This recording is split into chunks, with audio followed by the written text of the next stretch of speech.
আগের মতো গর্জন দিয়া তারপরে ভারতকে হারিয়ে দিবে টাইগার বাহিনী। যত শক্তিশালী হোক ভারত, আমরাও কম না, আমরাও মাঠের খেলায় প্রচুর শক্তিশালী। সেটা আমাদের নাজমুল হাসান শান্তই বলে দিছে। আমরা কাউরে দেখা ঢের মতো গর্জন করে এরা নাকি ওরা টিম ইন্ডিয়াকে হারিয়ে দেবে, এখানকার ছেলেগুলো টিম ইন্ডিয়াকে হারাবে মানে।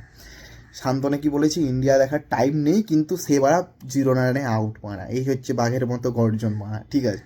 তার আগে বলে দিই, বাংলাদেশে অনেকগুলো পাগলাচোদা আছে, সেগুলো পাগলাচোদার মধ্যে ইনি একজন অন্যতম পাগলাচোদা। ইনার নাম হচ্ছে মোহাম্মদ হিরণ। অনেকগুলো পাগলাচোদা তো রয়েছে, যেমন শামীম আহমেদ, ইমন তালুকদার খানকির ছেলে। এই হচ্ছে আরেক ধরনের, এই হচ্ছে আরেক পাগলাচোদা মোহাম্মদ হিরণ। 2024 যখন ওয়ার্ল্ড টি20 সময় এই সূর্য কুমার যাদব ক্যাচ নিয়েছিল, অনেক বিতর্ক করেছিল এই ছেলেটা। দিয়ে পরে যখন ভিডিও প্রুফ এসেছিলো তখন কান ধরে সরি চেয়েছিল। 2023 সময় যখন ইন্ডিয়া হারে বহুত নাচানাচি করেছিল মানা।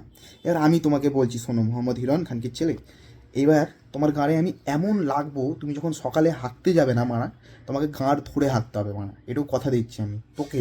শামীম আহমেদ, আল্লাহরা, ইমন তালুকদার, এই তিনজনকে আমি ছাড়বো না মানা। তোদের পোঁদ এমন মারবো মানা, আর তোদের মুখে এমন মুদবো বাড়া, তোদের 33 বছর জল খাওয়ার প্রয়োজন হবে না বাড়া। তোদের জলের তেষ্টা মিটিয়ে দেবো আমি লাউড়া, এত ভুলভাল বকার তেষ্টা আমি তোদের মিটিয়ে দেবো মারা। এটা শুধু ওয়ার্নিং ছিল, আসল ভিডিও শুরু হবে এবার থেকে লাউড়া, তোদেরকে নিয়ে লাউড়া, তোদের গাঁড় এমন মারবো মারা, দেখ।